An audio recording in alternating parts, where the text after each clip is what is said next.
on va venir pour des douleurs de règles. On va pas venir parce qu'on a de l'endométriose. Donc, c'est On un va peu caché, Voilà, on on va voit la dire: silhouette, «Voilà, mais j'ai des douleurs abdominales, au moment des règles» et puis après, on va avoir des douleurs au moment des ovulations. mmh. Et en fait, c'est pas qu'un problème gynécologique, hein, en fait, l'endométriose. Bienvenue chez Healthwise, le podcast présenté par Sonde Natural qui nourrit votre santé, votre corps et votre esprit. Je m'appelle Noémie Jobard et ensemble, on explore tous les moyens d'être ou de rester en bonne santé. Médecine, sport, nutrition ou santé mentale, autant de sujets qu'on aborde ici avec les conseils avisés d'experts au service de votre bien-être. Un épisode, une thématique. C'est parti. Crampes insoutenables pendant les règles, douleurs pendant les rapports ou la digestion, fatigue chronique, infertilité, l'endométriose touche environ une femme sur 10 en âge de procréer. Pourtant, il faut en moyenne 6 à 10 ans pour poser un diagnostic. Encore trop méconnue, elle impacte cependant profondément le quotidien des personnes concernées. L'endométriose, c'est quoi ? C'est une maladie inflammatoire chronique qui se caractérise par la présence de tissus semblables à la muqueuse utérine en dehors de l'utérus, le plus souvent dans le bas-ventre, mais parfois jusqu'aux poumons ou aux épaules. Ces cellules réagissent aux cycles hormonaux, provoquant inflammation, adhérence et douleurs souvent invalidantes. Mais au-delà des traitements médicaux conventionnels, des approches complémentaires peuvent aider à mieux vivre avec la maladie.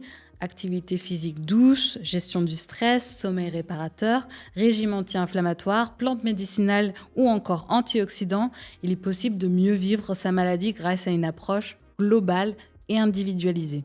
Alors sans plus tarder, faisons le point sur les dernières avancées médicales, les leviers d'action au quotidien et les pistes concrètes pour mieux comprendre et accompagner cette pathologie encore trop souvent invisible. Pour cet épisode, j'ai fait appel à Hélène Thierry. Bonjour Hélène, bienvenue. Bonjour Noémie. Je suis ravie de t'avoir parce que c'est vrai que c'est un sujet qui est très demandé, et en tout cas qui touche beaucoup les personnes. Alors tu es sage-femme consultante en lactation certifiée, mais tu as aussi un diplôme universitaire européen en micronutrition, alimentation et prévention santé, avec au total 30 ans d'expérience. Alors j'étais vraiment surprise de la combinaison micronutrition / sage-femme, mais tu m'as expliqué que ça avait commencé déjà il y a longtemps avec toi quand tu étais dans les hôpitaux en Angleterre. Est-ce que tu peux me donner un petit peu ton background ? Alors, moi, je suis anglaise Oui. d'origine. J'ai habité au Canada et j'ai émigré en France parce que je voulais faire un diplôme de sage-femme et je voulais être dans les meilleures sages-femmes au monde. Et Donc les c'était meilleures la sages-femmes au France. monde étaient en France. Et donc, j'avais la possibilité de venir faire mes études ici. Et j'ai passé le concours et je l'ai eu. Donc, je suis venue faire des études de sage-femme en France. En regardant un peu ce que faisaient les sages-femmes, je me suis rendu compte qu'en fait, c'était des superwomen parce qu'elles elles s'occupent des femmes, elles s'occupent des enfants jusqu'à 3 ans, l'IVG, il y a aussi la vaccination et la PMA. Mais du coup, en fait, vous pouvez vous intéresser vraiment à plein de facettes de la médecine en général. Et on s'occupe aussi de la nutrition familiale. Ah, Ouais. d'accord. Donc pour toute Et la donc, famille, du coup, même pour les toute la hommes. famille, parce qu'en fait, on est là pour de la prévention. On est là pour faire de la prévention, pour la nutrition. Et chez nous, le dimanche, c'est sacré, chez Sunday. C'est quoi la chose que tu aimes le plus faire le dimanche ? Toute seule, tranquillement, à prendre mon café sur la terrasse. En paix. Voilà. Et après ça, je vais au marché. Ah oui. Je vais au marché et je vais chez les petits producteurs qui sont dans un petit marché à côté de chez moi. Et je vais choisir mes légumes et mes fruits que je vais donner à ma famille pendant toute la semaine. Ah, c'est super généreux. Voilà. Trop bien. Et du coup, tu accompagnes des femmes atteintes d'endométriose depuis longtemps. Qu'est-ce qui t'a amené à t'intéresser à ce sujet ? Je me suis d'abord occupée surtout des femmes enceintes et des femmes allaitantes. Et Mhm. surtout, j'avais commencé pour la nutrition des femmes allaitantes et surtout les problèmes digestifs chez les bébés. Mhm. Et je dirais que j'ai commencé à penser que je pouvais avoir un impact sur l'endométriose dans les années 2020. Donc Ouais. ça fait peut-être 5 ans que je m'y suis vraiment attelée, où j'ai vraiment cherché ce qui pouvait donner l'endométriose et sur quel biais j'allais pouvoir jouer pour Mhm. pouvoir améliorer l'état de mes patientes. Et du coup, tu avais des patientes atteintes d'endométriose qui étaient Voilà. aussi enceintes. Non, ou qui étaient là juste pour de la fertilité, Ah oui. ou des problèmes de douleur de règles Ouais. et qui voulaient faire autre chose, par exemple, que de prendre la pilule. Mmh. Oui, c'est vrai que les solutions, on va le voir plus tard, parfois à donner, sont un peu compliquées. Mais j'ai lu dans le e-book allemand de nos rédactrices internes et de Katharina Maria Burkhardt, qui a développé beaucoup de produits sur la santé féminine chez Sunday. Elle disait que l'endométriose était souvent qualifiée de caméléon de la gynécologie. Est-ce que ça te parle comme image? Alors, oui, ça me parle parce qu'en fait, on va venir pour des douleurs de règles. On va pas venir parce qu'on a de l'endométriose. Ouais. Donc c'est On un va, peu caché, voilà, on on va voit la dire, silhouette, voilà, mais... j'ai des douleurs abdominales au moment des règles. Mmh. Et puis après, on va avoir des douleurs au moment des ovulations. Mmh. Et en fait, c'est pas qu'un problème gynécologique, hein, en fait, l'endométriose. Et donc, en fait, on se dit, il y a que un problème gynécologique. Et en fait, si on s'attelle que au problème gynécologique, effectivement, on va pas y arriver.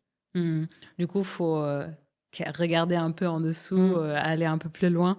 Est-ce qu'on peut essayer de comprendre les mécanismes de l'endométriose?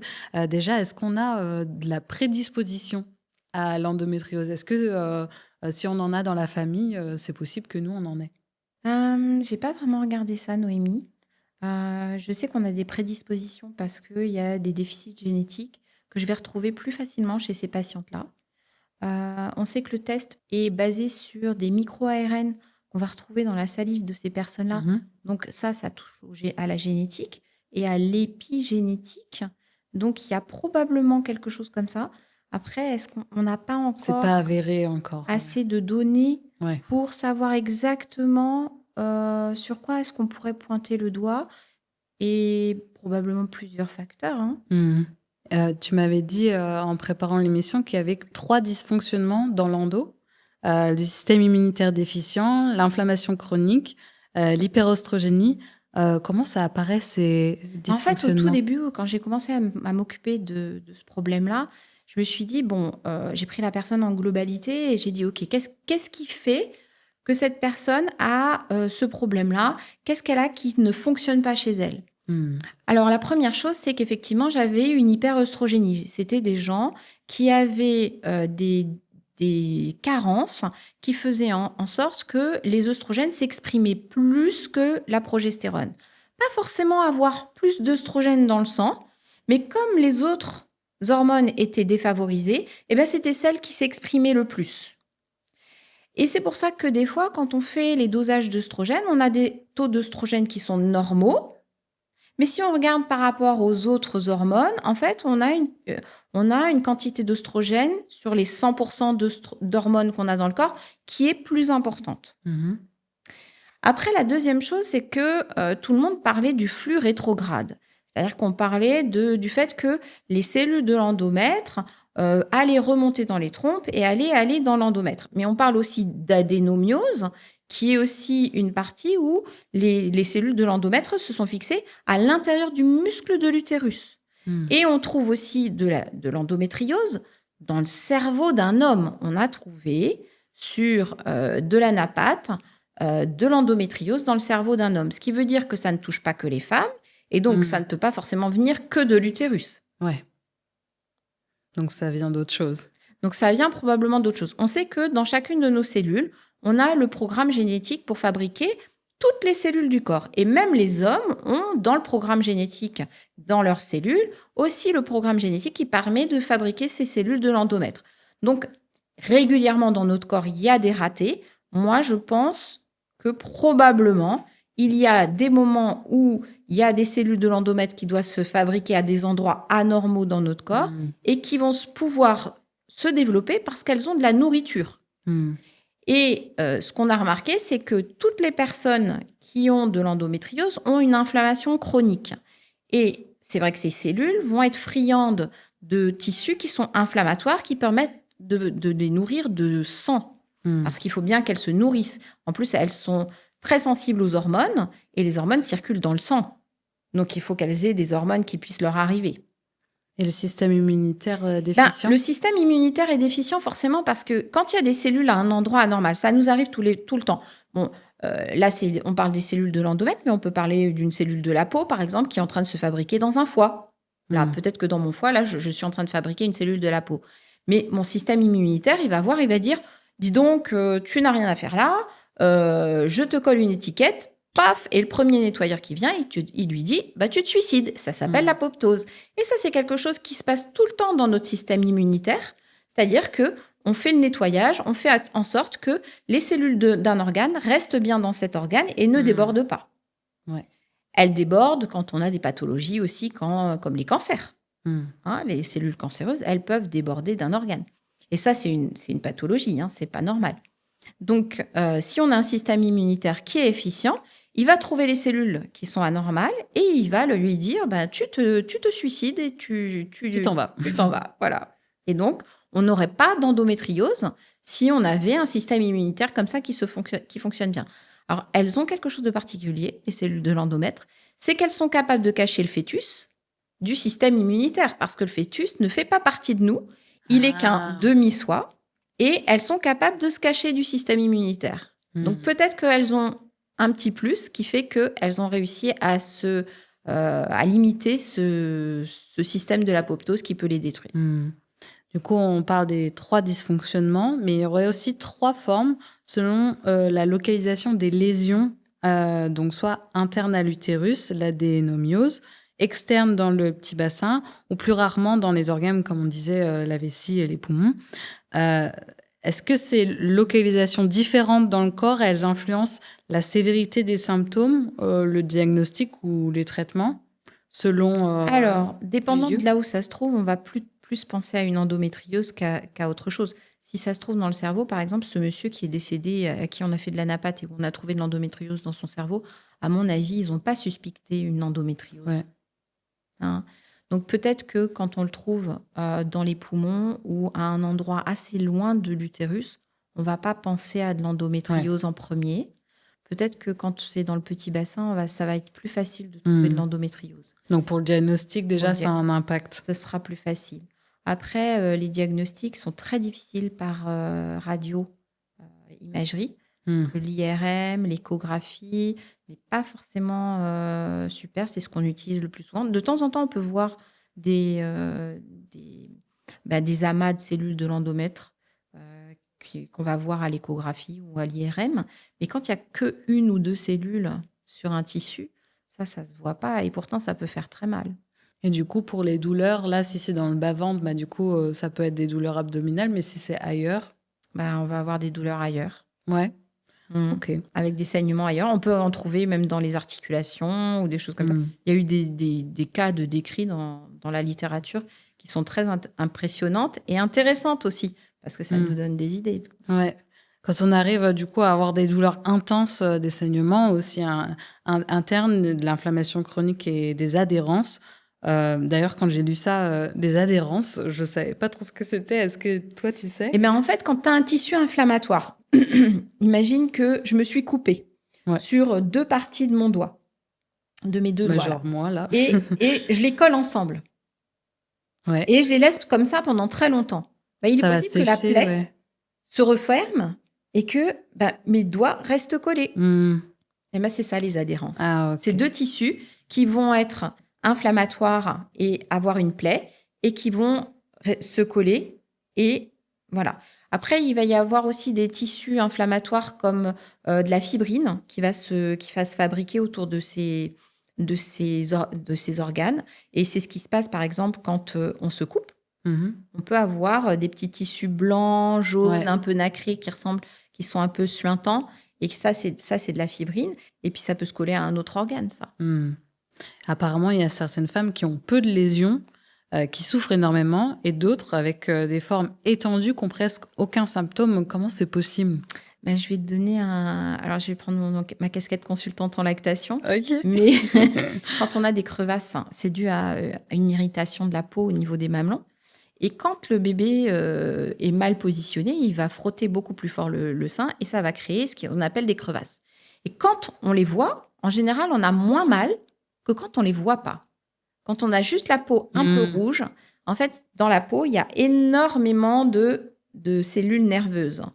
Et si on commence à râper la peau, qu'on la frotte comme ça pendant très longtemps, on va atteindre le derme.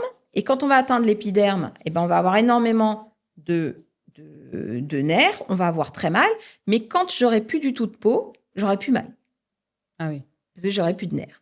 Donc, dépendant de la lésion, est-ce qu'elle va toucher un endroit où il y a beaucoup de nerfs ou pas beaucoup de nerfs, eh ben, on va avoir mal ou plus mal ou moins mal.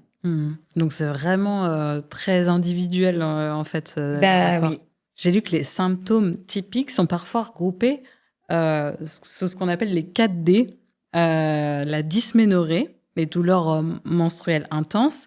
Moi, je dirais que ça, c'est celle qui est la plus commune quand même. Ouais.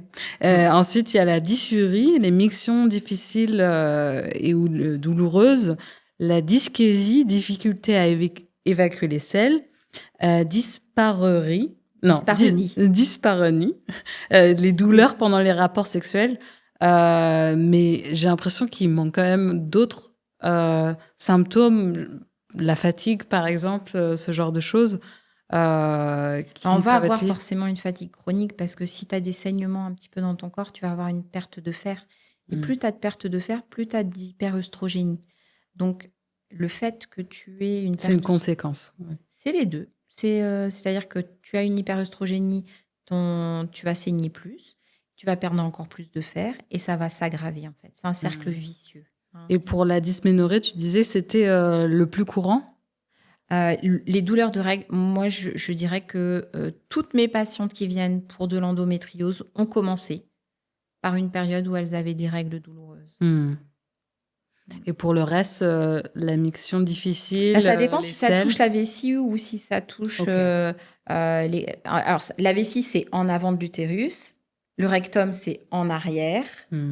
Et donc, on ne va pas avoir forcément les mêmes symptômes selon que l'endométriose, c'est fixé à l'intérieur du bassin, pas à l'intérieur du bassin, sur l'utérus, pas sur l'utérus. Et parce que si tu en as que qui s'est fixé sur ton foie, par exemple, tu vas pas avoir de problème au niveau du rectum ou de douleur quand tu vas avoir des rapports.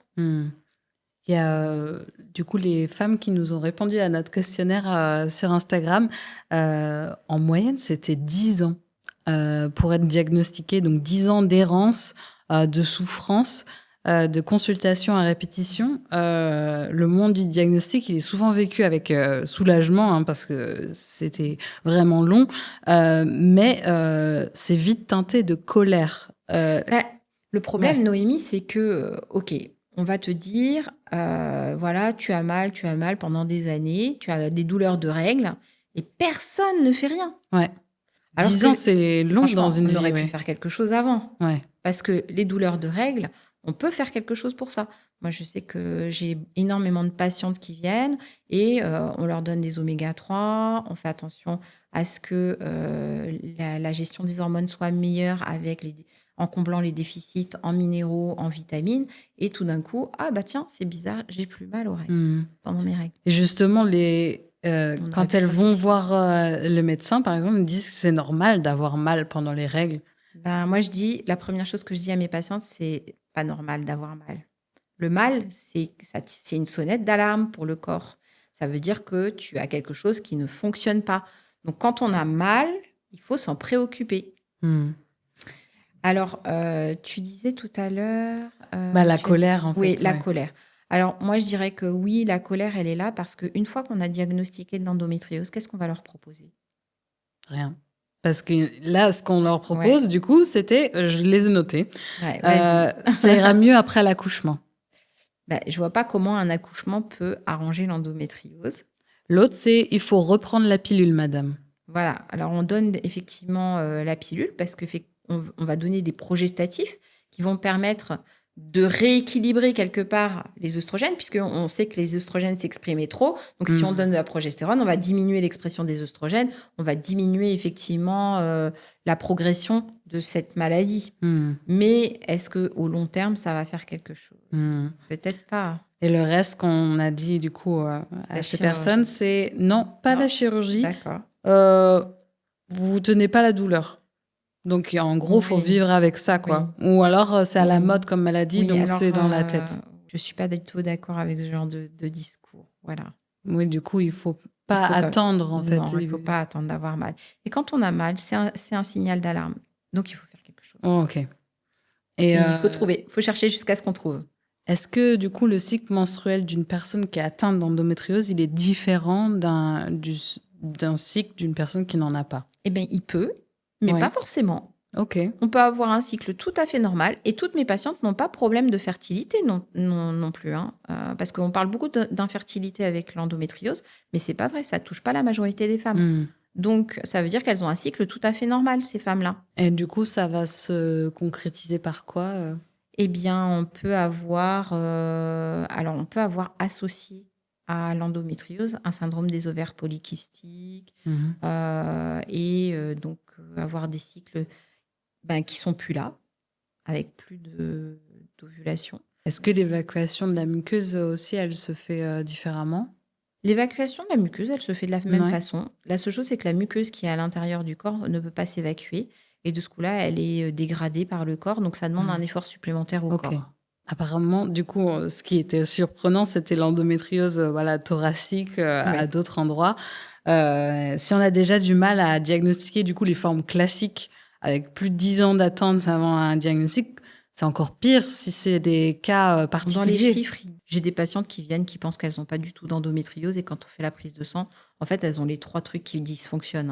Hein. Elles ont effectivement une hyperœstrogénie, de l'inflammation chronique, un problème immunitaire. Donc, Oui, juste les règles. probablement qu'elles ont de l'endométriose, mais qu'on ne sait pas où est-ce qu'il est exactement Ouais. et qu'on ne l'a pas diagnostiqué. Hein.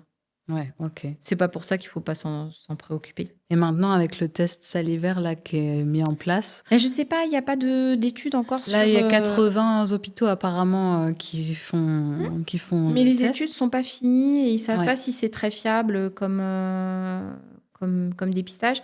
Ils ont fait le test endo, il a été mis en place en regardant la salive et les micro-ARN qu'on trouvait dans la salive des personnes qui avaient de l'endométriose. On ne sait pas encore si le retour du dépistage de la population en général va être positif. Par contre, est-ce que ça va enlever la colère de ces patientes qui sauront qu'elles ont de l'endométriose et où on ne leur proposera pas grand-chose?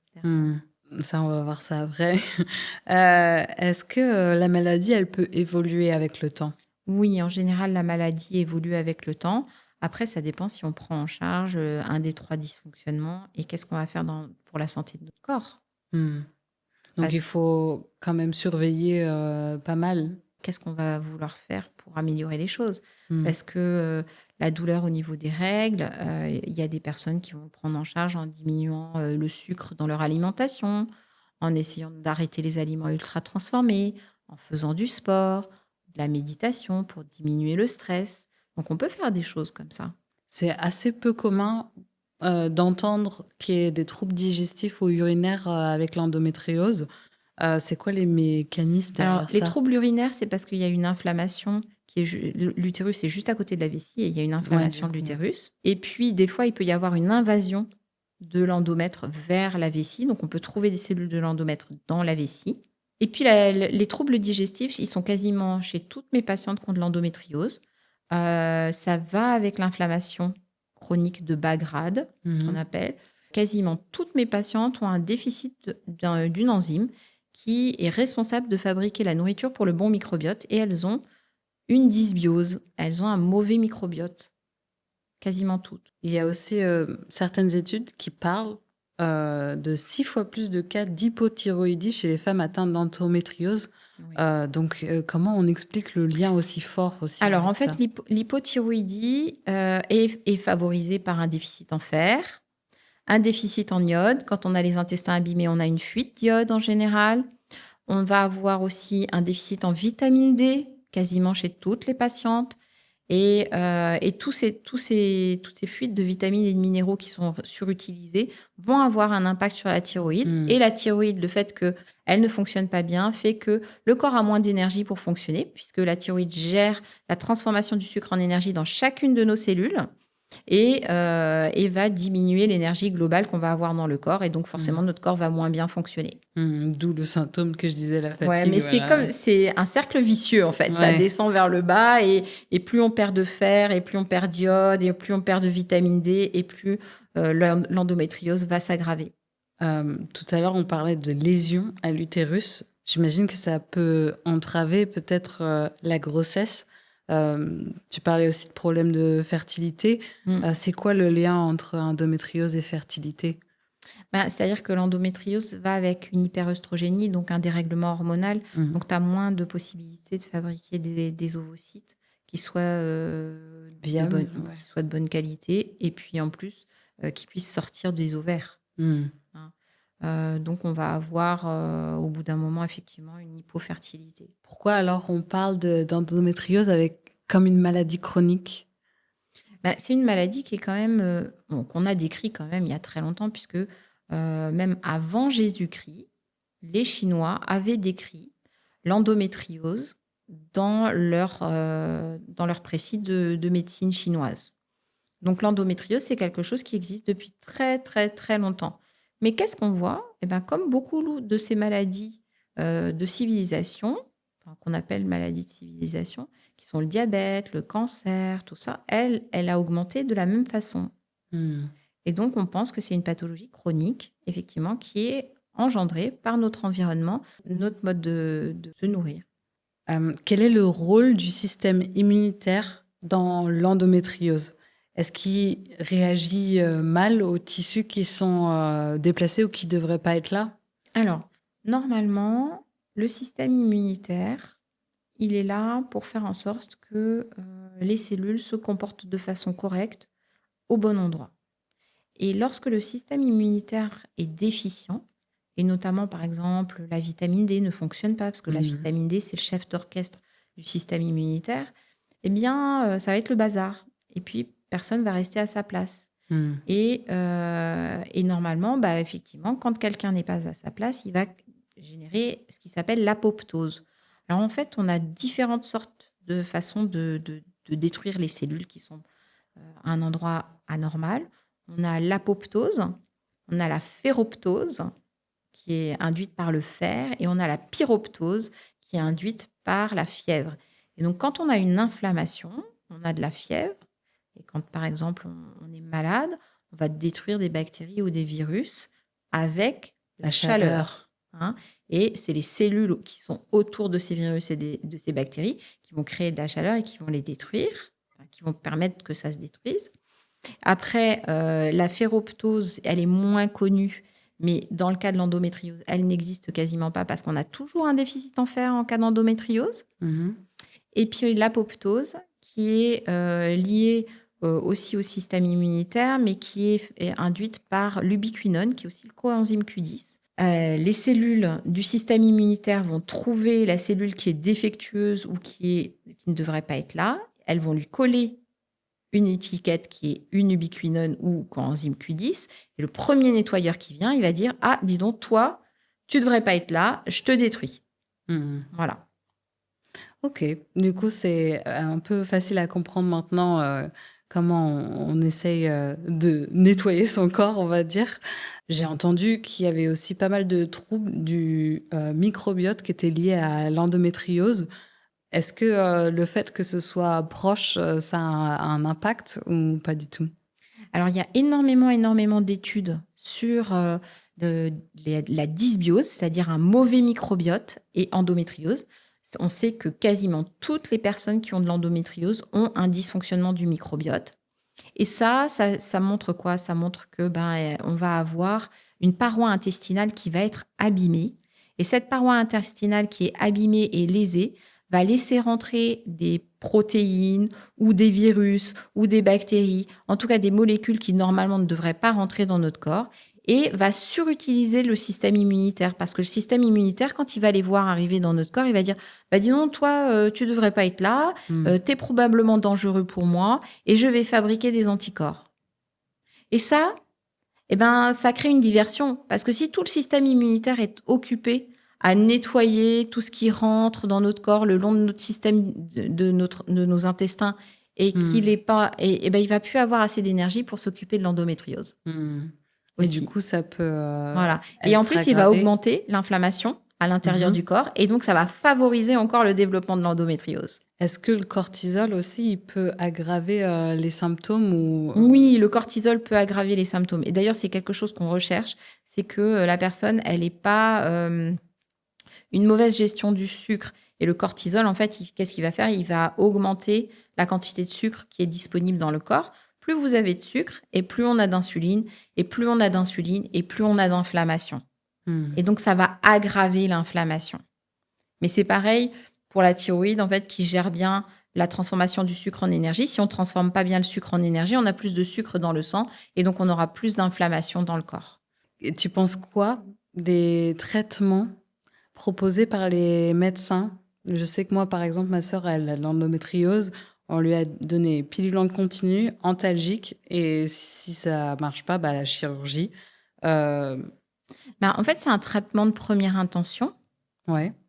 Après, moi, en tant que thérapeute en médecine nutritionnelle et fonctionnelle, je vais vouloir aller chercher la cause.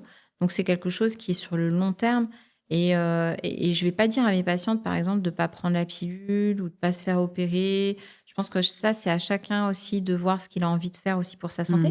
Il y a peut-être des gens qui n'auront pas envie d'approche en médecine nutritionnelle et fonctionnelle. Donc, pour ces personnes-là, en tout cas, ce sera la seule solution probablement qu'on va leur proposer et qui va être quelque chose de positif dans leur vie. Moi, je pense que c'est quelque chose qui peut être utilisé dans un court terme.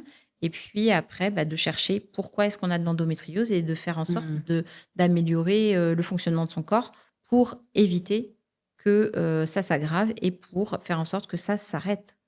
Parce que je vois aussi parfois dans les boutiques, donc peut-être plus maintenant, mais c'était, je sais pas, il y a 5 ans, du CBD pour les douleurs menstruelles. Ça aussi, c'est des solutions à court terme. Ça va être quelque chose qui va être utilisé pour la douleur. Mais le but, ça va être de faire en sorte qu'on arrête d'avoir mal. Et du coup, est-ce qu'adopter une alimentation anti-inflammatoire, c'est utile? A priori, oui, parce qu'il y a eu énormément d'études qui ont été faites sur l'impact du stress oxydant et du dysfonctionnement des mitochondries sur l'endométriose. Donc, effectivement, on peut très bien augmenter l'alimentation qui soit plutôt favorable à des mitochondries qui sont efficientes. On sait que le curcuma a eu des études intéressantes et le curcuma, c'est un antioxydant qui est connu et qui va avoir un impact intéressant sur l'endométriose. Et les polyphénols, tous les antioxydants, il y a pas mal d'études publiées sur l'impact des antioxydants sur l'endométriose. Et qu'est-ce qui est absolument à proscrire ou au moins à réduire pour éviter les douleurs, les crises inflammatoires? Si on parle de monsieur et madame tout le monde, si on veut diminuer l'inflammation dans le corps, globalement, on peut dire que diminuer les sucres va être quelque chose de bénéfique pour tout le monde et va avoir un impact positif sur la santé de ma patiente. Après, on peut être plus spécifique et rechercher s'il y a des intolérances alimentaires qui peuvent créer de l'inflammation. Et puis, s'il y a effectivement des déficits génétiques, comme le déficit de la fucosyltransférase 2, qui peut être compensé pour éviter d'avoir des intestins abîmés. Donc, parce que sucre, c'est sûr. Et puis après, tout ce qui est en lien avec des intolérances alimentaires courantes. En fait, si par exemple, je peux très bien trouver des anticorps positifs contre le gluten, par exemple, ou contre le lait de vache, ou contre les œufs. Et effectivement, si j'enlève ces aliments-là, l'inflammation va diminuer le long des intestins de ma patiente. Mais j'aurais pas réglé le problème. Et si, par exemple, le lait de vache est positif et qu'elle se met à manger du lait de soja en grande quantité, très certainement qu'elle va devenir intolérante au lait de soja aussi. Donc, ça va être plus intéressant pour moi d'effectivement de diminuer les aliments qui vont créer de l'inflammation, mais de faire en sorte que la personne ait un meilleur microbiote, une meilleure paroi intestinale et un meilleur système immunitaire. Est-ce que, du coup, pour améliorer tout ça, la détox, ça peut aider ? La détox, ça peut aider quand on a effectivement trop d'œstrogènes dans le corps, parce que le foie n'arrive pas à éliminer correctement les œstrogènes. Mais quand on fait une détoxification, on va dire au foie d'éliminer des choses qui sont toxiques dans le corps. Qu'est-ce qu'il va faire ? Il va les mettre dans un sac poubelle et il va les rejeter à l'extérieur de notre corps. 2 solutions, soit il les rejette dans les intestins, soit il les rejette dans la vessie.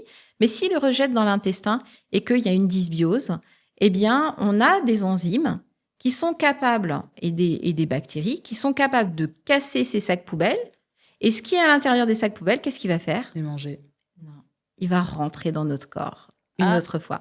Donc, faire une détox chez quelqu'un ça sort pas, quoi. Voilà, qui a une dysbiose intestinale, faut faire attention. Ça sert probablement à rien. Il faut pas le faire tout de suite, quoi. Non, il faut pas dans une première intention. Ouais. C'est quoi les micronutriments essentiels pour une femme atteinte d'endométriose ? En fait, moi, quand je vois les patientes, la première chose que je fais, c'est que je leur fais un interrogatoire complet. On en a pour au moins 1 heure. Et je vais déterminer quels sont les différents micronutriments qui peuvent leur manquer et quels sont les dysfonctionnements que je peux explorer par des voies de bilan sanguin ou de bilan urinaire. Et à partir de ce moment-là, on fait les tests et je lui dis, voilà, tu manques de vitamine D. Bon, quasiment sûr qu'elle manque de vitamine D, mais à quel point, ça, j'en sais rien parce que j'ai pas de boule de cristal. Donc, je vais faire les bilans. Je vais regarder sa vitamine A. Est-ce qu'elle a assez de vitamine A, pas assez de vitamine A ? Parce que si elle manque de vitamine D, que je lui donne de la vitamine D et qu'elle n'a pas de vitamine A, sa vitamine D fonctionnera jamais, par exemple. Mais je vais avoir le dosage en fer qui va être très important. Elles sont toutes carencées en fer. Mais après, je vais regarder les camions qui transportent le fer. Est-ce qu'elle a assez de camions ? Parce que si je lui donne... C'est quoi les camions, du coup ? Alors, les camions, ça s'appelle la transférine. Ils sont fabriqués par le foie. Et en général, ils sont en quantité déficiente parce que le foie, lui aussi, est touché dans cette pathologie-là. Parce qu'il nettoie tout ce qui rentre par les intestins et qui ne devrait pas rentrer. Ce que tu disais tout à l'heure. Voilà. Est-ce que le fait d'avoir un bon apport en oméga 3, c'est bien ? Oui, alors les oméga 3, énormément d'études sur l'impact de la supplémentation en oméga 3 sur l'endométriose. Les oméga 3, c'est les précurseurs des molécules de résolution de l'inflammation, donc de réparation des tissus. On veut avoir des tissus sains pour éviter que les cellules de l'endomètre puissent se fixer dessus. Donc, ça va être intéressant de supplémenter en oméga 3, en EPA et en DHA, mais 2 fois plus d'EPA que de DHA. Et on va augmenter la fabrication des résolvines et des marésines. Mais il arrive de temps en temps que l'endométriose soit tellement avancée, et c'est ce qui va être le cas, par exemple, quand les patientes, elles ont mal tout au long du cycle. J'ai des patientes qui vont venir me voir, et elles sont tellement avancées dans leur endométriose qu'elles ont mal tout le temps. Et là, l'endométriose est capable de désactiver l'enzyme qui transforme les oméga 3 en résolvine et marésine. Et j'ai remarqué qu'on arrivait à augmenter la transformation des oméga 3 en résolvine et marésine probablement avec la vitamine C, mais on peut aussi donner des résolvines et des marésines, ça se trouve en complément alimentaire. En plus, ouais. Parce que là, tu parlais aussi de carences qui sont très courantes en fait chez les femmes, donc la vitamine D, le fer, et du coup l'autre carence courante, c'est le magnésium. Oui. Est-ce qu'il y a besoin ? On peut en donner du magnésium, mais le magnésium, il compense aussi beaucoup la carence en vitamine D. Alors, le magnésium, c'est aussi un cofacteur pour énormément d'enzymes, donc c'est intéressant d'en donner. Mais est-ce qu'on ne peut pas augmenter leur alimentation en magnésium ? On en trouve naturellement dans l'alimentation. Doser le magnésium, c'est très compliqué. On peut en proposer et voir si effectivement ça a un impact. Même pour les crampes ? Tout à fait. On peut essayer. Moi, il y a des fois où je dis aux patientes, vous avez des crampes, ou vous avez l'œil qui saute ou un truc comme ça. Je pense que ça peut vous aider de prendre du magnésium. On va essayer. Elles me disent qu'elles sont mieux, on garde le magnésium. Elles me disent que ça n'a rien changé, on ne garde pas le magnésium. Ouais. Ok. Mais ce qui est important, c'est de regarder dans l'alimentation si l'alimentation effectivement est équilibrée et contient du magnésium. Bon, la plupart du temps, ça l'est. Est-ce qu'on peut améliorer les douleurs chroniques et ciblées et la qualité de vie avec d'autres choses que la micronutrition, j'imagine la phytothérapie, le yoga, la méditation ou l'acupuncture.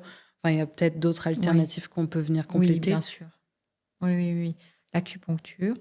Moi, je travaille avec... je suis dans un hôpital où ma salle de consultation est juste à côté de la salle de consultation des sages-femmes acupunctrices.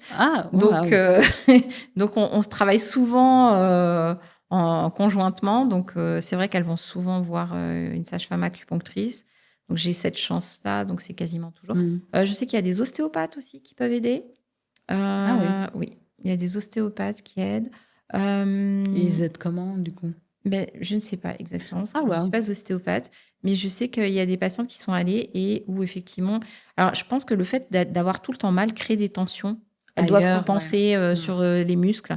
Et le fait d'aller voir l'ostéopathe, peut-être que ça débloque des positions qu'elles avaient prises où c'était très tendu. Ouais, Ça, c'est possible aussi. On parle beaucoup d'actifs puissants pour la santé féminine. Je pense au gâtillier, à la chémile, l'igname sauvage, qu'on a du coup dans notre gamme. Aussi le boswellia ou le cumin noir. C'est des choses avec lesquelles tu travailles? Je vais travailler avec ça, oui. Oui, ça va m'aider. Mais je ne vais pas l'utiliser pour tout le monde.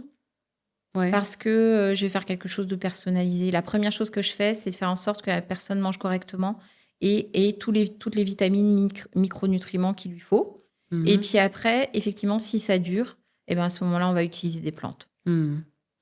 Et peut-être aussi, je pense au rôle du l'EG, CEG, du coup dans le thé vert. Ça, c'est encore quelque chose qu'on peut venir rajouter. Bien sûr. C'est un antioxydant. Hein. Et les études ont montré tous les antioxydants. C'est le stress oxydant qui a été mis en cause dans beaucoup d'études. Donc, tous les antioxydants vont être probablement bénéfiques pour cette pathologie. Tu parlais des polyphénols.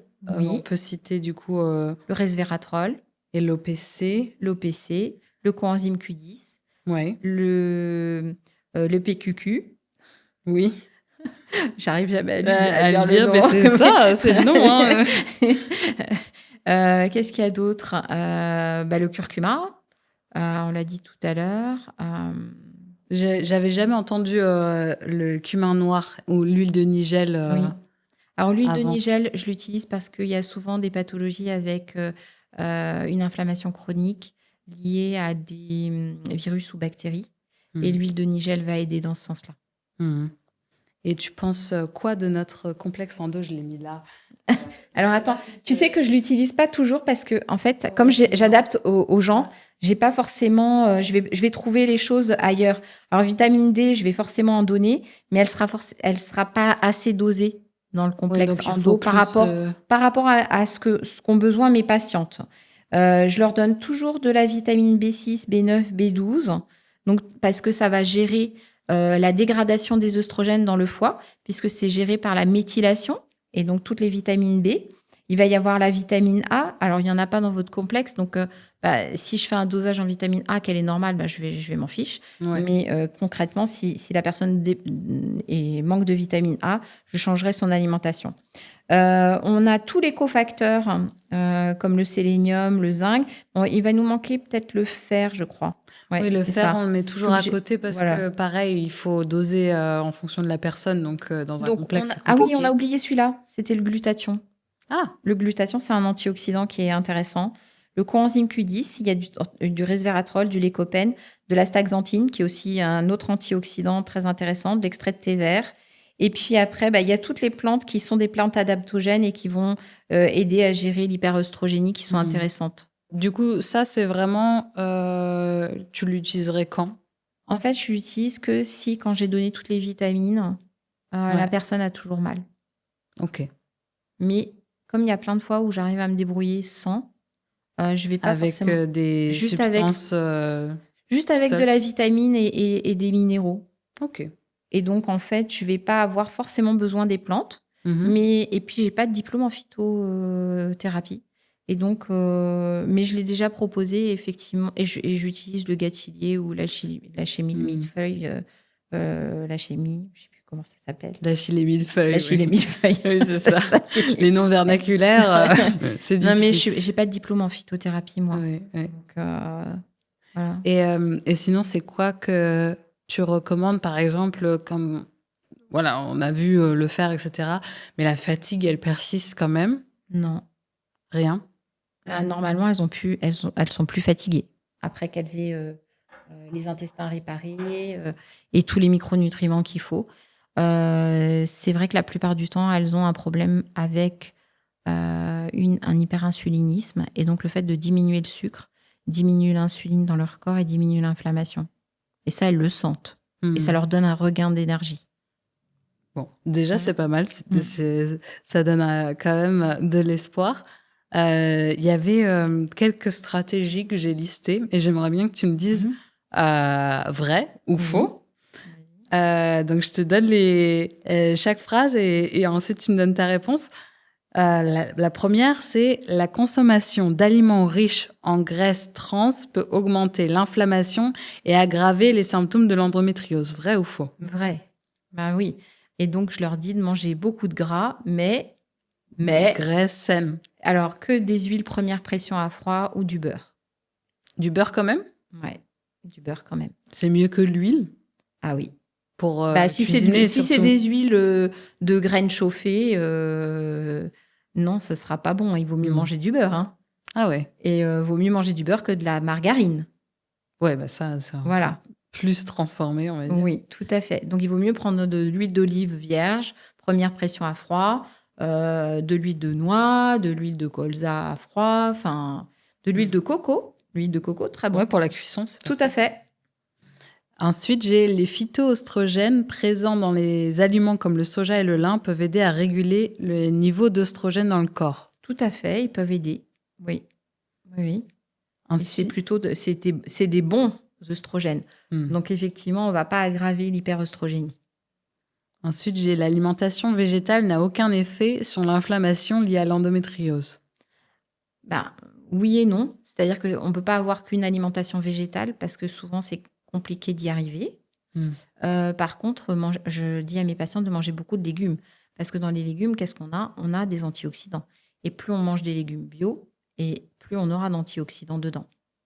Parce que les légumes bio sont plus riches en antioxydants, puisqu'ils doivent se défendre contre les agresseurs, qui sont les petites bêtes qui veulent les manger. Et donc, ils font fabriquer beaucoup plus d'antioxydants que ceux qui ne sont pas bio. Donc, plutôt pas végétal pour avoir des apports en fer ou... Alors, il faut manger beaucoup de légumes pour donner des bons micronutriments au système immunitaire et puis donner des fibres pour les intestins, parce qu'on veut avoir un bon microbiote. Mais il faut aussi manger de la viande pour avoir du fer et du zinc, pour avoir un bon système immunitaire et diminuer l'hyperœstrogénie.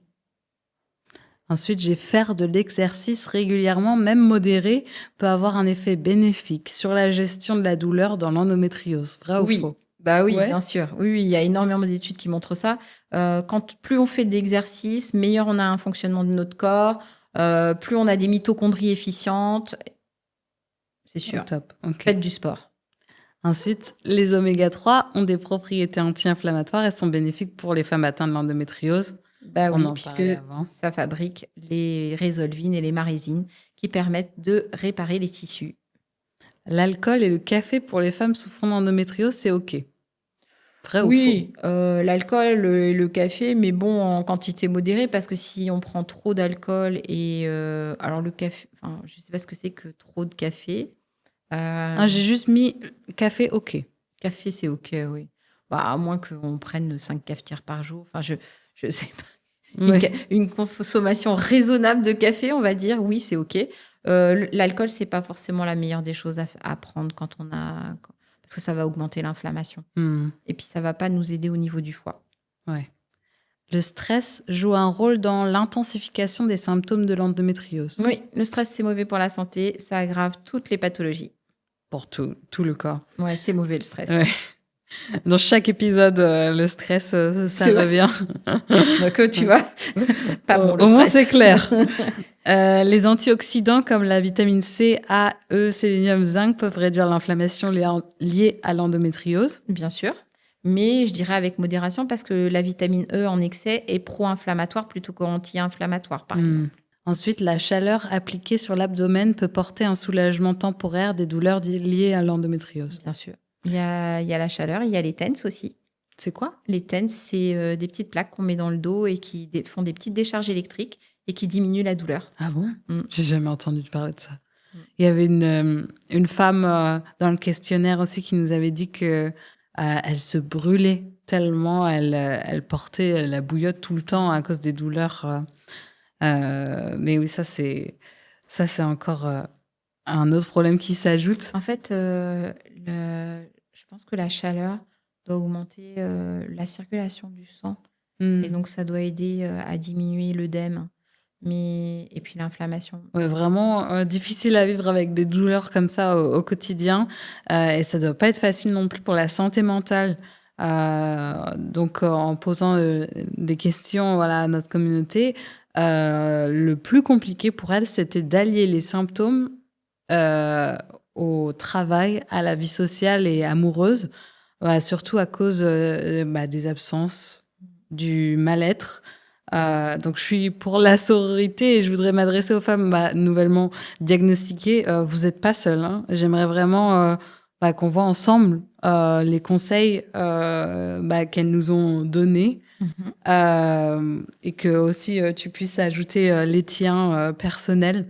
Donc, le premier conseil, c'est il faut se battre pour obtenir un diagnostic et ne rien lâcher.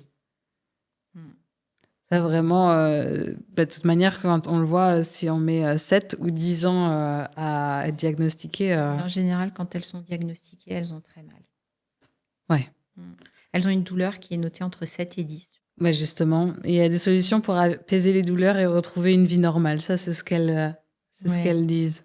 Donc, même après être diagnostiqué, c'est possible de revenir à la normale, quoi. Mais par contre, il faut vraiment penser à son alimentation, à changer son mode de vie, diminuer son stress, améliorer ses conditions de vie, faire du sport, manger des aliments qu'on va chercher et qu'on va fabriquer nous-mêmes, pas acheter des aliments ultra transformés, diminuer le sucre, tout ce qui est carbohydrates. Donc, quand dans les sucres, je mets aussi les céréales, les pommes de terre, le riz. Ah oui. Donc ça, il faut vraiment faire le minimum. Et augmenter l'apport des bons gras.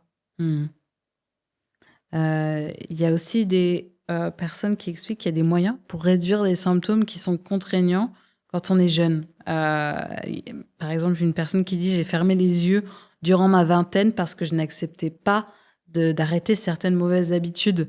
Mais depuis que je suis plus stricte, ça a clairement changé mon quotidien. » En fait, c'est ce que tu disais, mais il faut le faire pour c'est sûr son que la bien-être. bière le soir, un verre de bière le soir, à mon terrasse, avis, ça doit plutôt aggraver l'endométriose. Donc, si effectivement on change, par exemple, la bière avec une tisane le soir, on se met à faire 1 heure de sport avec ses copines, qu'on mange des salades le midi avec de la vraie viande, pas un truc pané.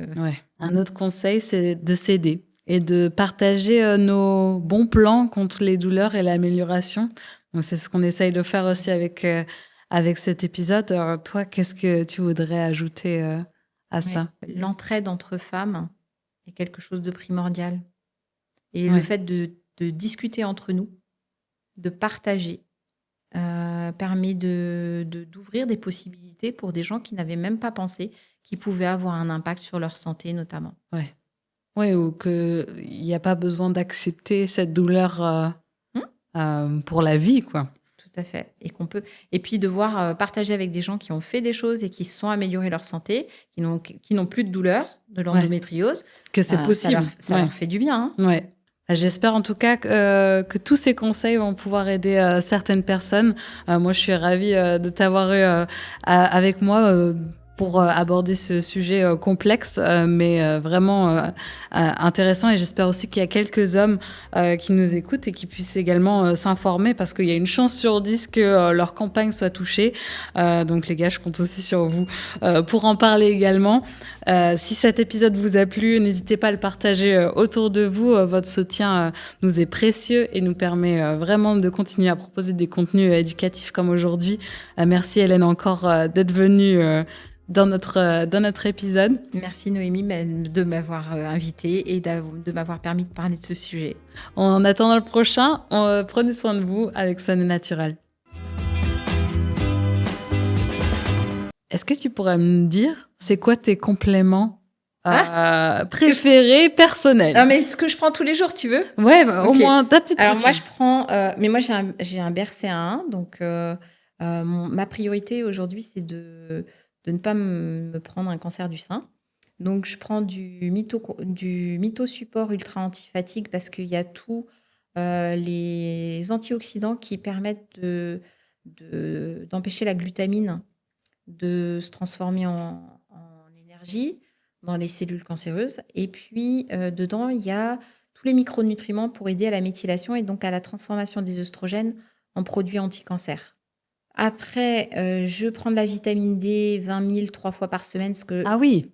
Ouais, parce qu'il me faut une vitamine D au-dessus de 80 et que si je descends en dessous, je descends ma vitamine D et que je ne peux pas me le permettre. Ah waouh. J'ai la K2 dans le mythosupport, donc Ouais. ça va. Et puis, je me prends du safran pour supporter Mhm. de travailler de 7h à 21h, 22h le soir. Parce que Et le safran, ça fait quoi? le safran, c'est un antidépresseur Ok. et ça permet d'être calme. Et j'ai besoin de ça parce que je travaille à mi-temps à l'hôpital et à mi-temps dans mon cabinet et je m'occupe de 2 personnes âgées et de En jeunes adultes. plus, ouais, Ouais. à la maison. Donc, il faut que je reste calme. Oui. Voilà. On se pose. Qu'est-ce que je prends d'autre? Je prends de l'iode 16 mg tous les jours. Et je me demande si je ne devrais pas en prendre plus parce que j'ai encore des petites bosses sur le... Tu sais, je regarde sur les tibias. Mm. Et si tu as des bosses, c'est que tu manques d'iode. Ah, je savais pas. Ouais. J'ai appris ça avec une acupunctrice. Ah oui. Et qu'est-ce que je prends d'autre? Je prends du curcuma. Ouais. En gélule ou en poudre? En gélule. J'en mets aussi dans l'alimentation, mais je prends en gélule. Et je prends des oméga 3. Ah oui. Moi, j'ai fait Plus de PA ou plus de DHA? Non, je prends 2 fois plus de PA que de DHA. Je prends alors, c'est pas le vôtre que je prends, Oui. mais je prends du 44%, l'équivalent de votre 44% et 22% de... Parce que je fais vraiment attention qu'il y ait moins de DHA que de PA. Voilà. Bah, merci. Je pense que j'ai fait tout. Oui. Ouais, je pense que c'est tout ce que je prends. C'est déjà pas mal. Oui, c'est déjà pas mal. Mais il y en a qui en prennent encore plus. Hein. Ah oui? Oui. Et Ouais. oui, on peut monter jusqu'à 40-50 gélules par jour, quoi. Bon, bah merci en tout cas pour ta petite routine.